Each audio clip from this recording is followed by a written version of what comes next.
और वक्त है हमारी खास सीरीज मार्केट आउटलुक का।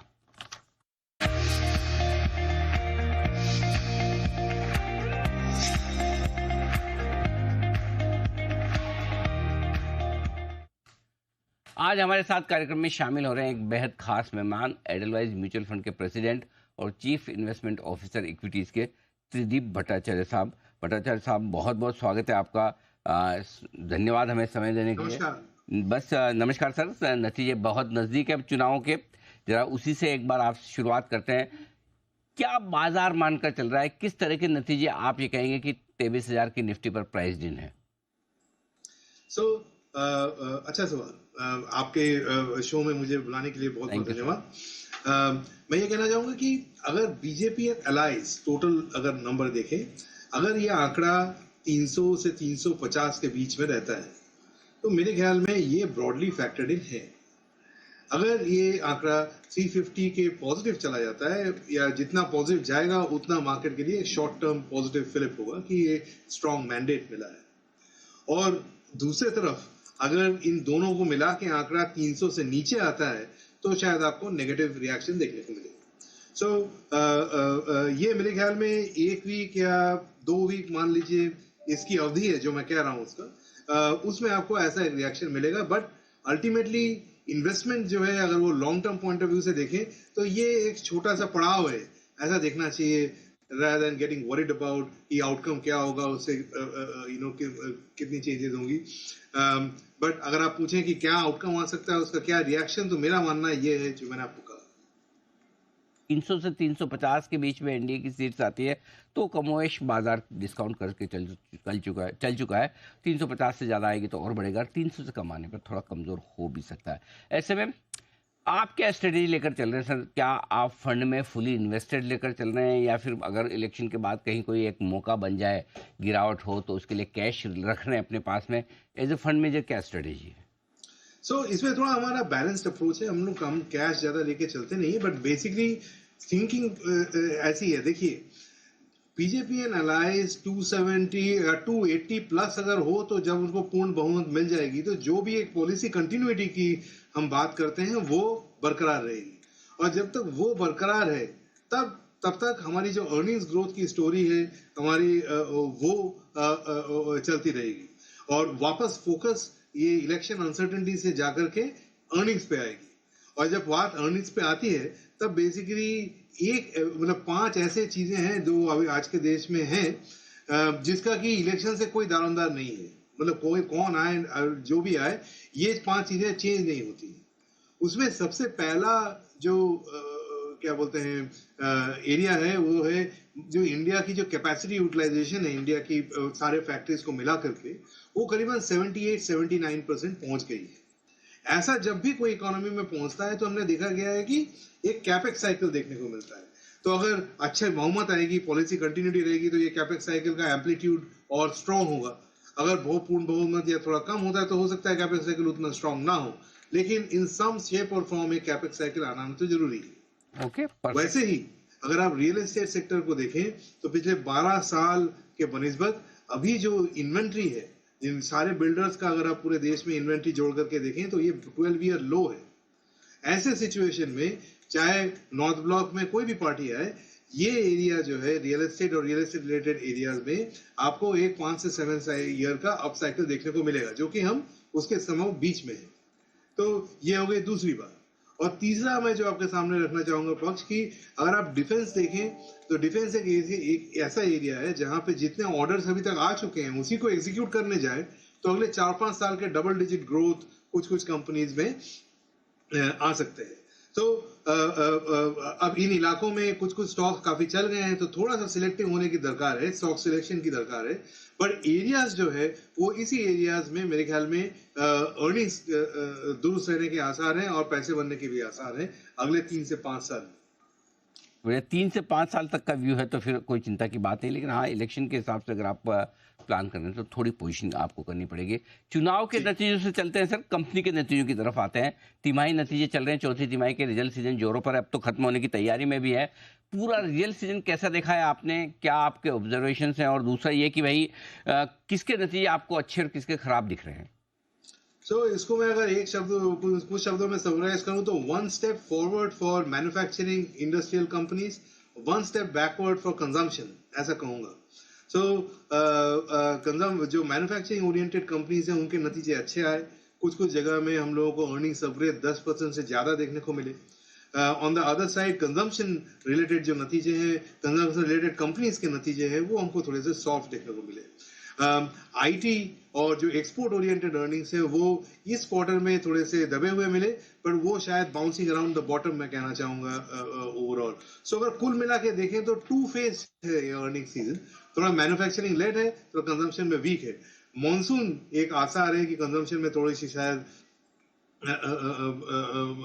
बाहर लेके आए, पर अब तक जो हम लोग को नतीजे देखने मिले हैं उसमें से तो मैन्युफैक्चरिंग की कंपनीज ही बेहतर कर रहे हैं।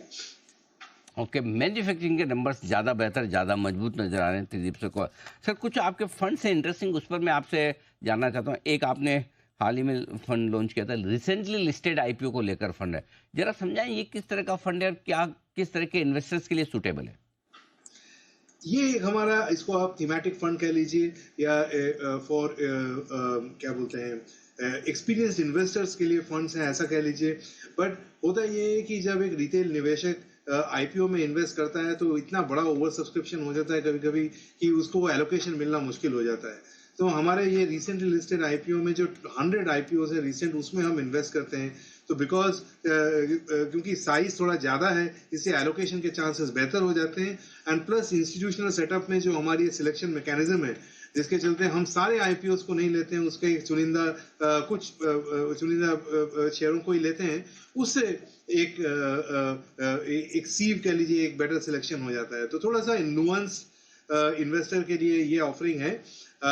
थोड़ा ज्यादा वोलेटाइल है, रहता है कभी कभी, लेकिन ओवरऑल अगर आप देखें एक थ्रू द बिजनेस साइकिल जाके India is an expanding economy, मेरे ख्याल में पोर्टफोलियो एलोकेशन में एक सैटेलाइट के तौर पे एक थीमेटिक एलोकेशन इसमें बनता है। ओके, तो थोड़ा इसमें पैसा लगाया जा सकता है। और दूसरा सर के क्या इस तरह के मूड माहौल में जब इलेक्शन सामने है तो क्या फ्लेक्सी फंड ज़्यादा बेहतर ऑप्शन है, बजाय हम ये चुने कि मिड कैप वाला लें, स्मॉल कैप लें, लार्ज कैप लें? कैसे देखते हैं आप? ये बड़ा अच्छा मुद्दा आपने उठाया, इसका थोड़ा सा लंबा जवाब देना चाहूंगा। जरूर। वो ये कि ये जो वैल्यूएशन वाली सिचुएशन है, अभी जैसे मैंने जो थीम्स आपको गिनाए, इसमें ये थीम्स पिछले 1-2 साल से चल रहे हैं, तो कुछ स्टॉक्स इसमें जो है महंगे हो चुके हैं, तो उसमें वैल्यूएशन को ध्यान में रखना चाहिए। और अगर वैल्यूएशंस को देखें तो आज के डेट में वैल्यूएशंस लार्ज कैप के फेवर में, लेकिन अगर आप अर्निंग्स ग्रोथ को देखें वो मिड और स्मॉल कैप के फेवर में है। तो इसलिए अगर आप केवल एक एंड ऑफ द स्पेक्ट्रम में इन्वेस्ट कीजिएगा, बाकी एंड को छोड़ दीजिएगा, तो एक इंपॉर्टेंट पार्ट मिस हो जाएगा। अगर आप लार्ज कैप में केवल इन्वेस्ट करेंगे तो अर्निंग्स ग्रोथ मिस हो जाएगी। अगर आप केवल मिड और स्मॉल कैप में इन्वेस्ट करेंगे तो वैल्यूएशन के लिए कभी मेहनताना भरना पड़ सकता है। तो इसलिए अभी के माहौल में हमारा जो मानना है उसमें जो एक मिलीजुली पोर्टफोलियो है वो सबसे बेहतर है। तो इन्वेस्टर्स इनका रिस्क एपेटाइट थोड़ा अच्छा है, उनके लिए एक मल्टी कैप फंड मेरे ख्याल में सूटेबल लगता है मुझे, जिसमें कि करीबन 45% लार्ज कैप होता है, 55% मिड एंड स्मॉल कैप होता है, तो आपने तीनों तरफ को कवर कर लिया। थोड़ा कंजर्वेटिव इन्वेस्टर के लिए मेरे के लिए फ्लेक्सी कैप फंड जो है वो बेहतर होता है, क्योंकि उसमें थोड़ा लार्ज कैप ओरिएंटेशन ज्यादा होता है, कंजर्वेटिवली रन होता है। तो ये दो fund depending on risk appetite of investor के लिए बेहतर है। और जिनका एग्रेसिव रिस्क एपेटाइट है, जिनका आउटलुक 5 से 10 साल है, उनके लिए हम मिड कैप फंड जो है रिकमेंड करते हैं। पर आज के डेट में फ्लेक्सी कैप और मल्टी कैप ये हमारे दो गो टू पोर्टफोलियोज हैं, given the uncertainty that we see in the near term. Okay, ये भी आइडिया ठीक है आपका बिल्कुल कि फ्लेक्सी कैप या मल्टी कैप फंड्स में पैसा लगाना ज़्यादा बेहतर है। वहाँ फंड मैनेजर्स को डिसाइड करने दें कब किस तरह के शेयर खरीदने, दिग्गज या फिर छोटे मजूले। त्रिदीप सर, अब आपसे राय लेना चाहता हूँ इन्वेस्टमेंट पर। अगर किसी को पसंद ही है और इलेक्शन के नतीजों के पहले पैसा लगाना ही है, कौन से सेक्टर्स आपको लगता है कि मजबूत रहेंगे जहाँ पैसा लगाया जा सकता है? देखिए, इसमें इलेक्शन जो है तो उस जगह पे लगाना चाहिए जहां पे भी इलेक्शन से सेक्टर का आउटलुक बहुत ज्यादा ना बदले, इसको ऐसे सोचें। और अगर वैसे कुछ एरिया देखना चाहें तो ऐसे 3 या 4 सेक्टर में गिनाना चाहूंगा। एक तो जो मैंने कैपेक्स साइकिल की बात करी, उसमें थोड़ा वैल्यूएशन को ध्यान में रखते हुए अगर स्टॉक पिकिंग करें तो अभी मुझे लगता है अभी भी वो सेक्टर काफी अच्छा है पैसे बनाने के लिए। दूसरा मैंने बात किया रियल एस्टेट में डायरेक्ट एक्सपोजर, जो कि बिल्डर्स वो तो अच्छा कर ही रहे हैं, पर मेरे ख्याल से आगे 3 से 5 साल में जो इनडायरेक्ट एक्सपोजर है, जो कि टाइल्स बनाते हैं, जो कि सैनिटरी वेयर बनाते हैं, इस तरीके की कंपनीज भी काफी बेहतर करने के आसार है। ये दूसरी बात हो गई। तीसरा, अगले 12 से 18 महीने के बीच में इंटरेस्ट रेट्स जो हैं वो नीचे जाने के आसार ज्यादा है, तो इसलिए फाइनेंशियल सर्विसेज में एनबीएफसीज का जो मेरे ख्याल से आउटलुक है वो पॉजिटिव होगा जितना जितना जितना हम आगे बढ़ते जाएंगे। चौथा, मैंने डिफेंस की बात करी, वो एक अच्छा थीम मुझे लगता है। और फाइनली जो हमारी पावर की सिचुएशन है अभी, वो अगले 2-3 साल में पावर रिलेटेड कंपनीज काफी बेहतर करेंगे, उसमें काफी ऑर्डरिंग आ सकती है, तो उसमें भी थोड़ा सा वैल्यूएशन रह के देख के अगर स्टॉक पिकिंग करें तो ये 5 सेक्टर होगा जहां पे पैसे बनाने के अच्छे आसार हैं। तो ये 5 सेक्टर अनिल जी आपके इन्वेस्टर्स के लिए। चलिए, बहुत ही बढ़िया। पावर है आपके लिए, होम फर्निशिंग से रिलेटेड टाइल्स वगैरह ये सेक्टर्स हैं, बैंक्स, एनबीएफसी वगैरह फाइनेंशियल सर्विसेज हैं, सारे पसंद है त्रिदीप सर को, जहां आप निवेश कर सकते हैं।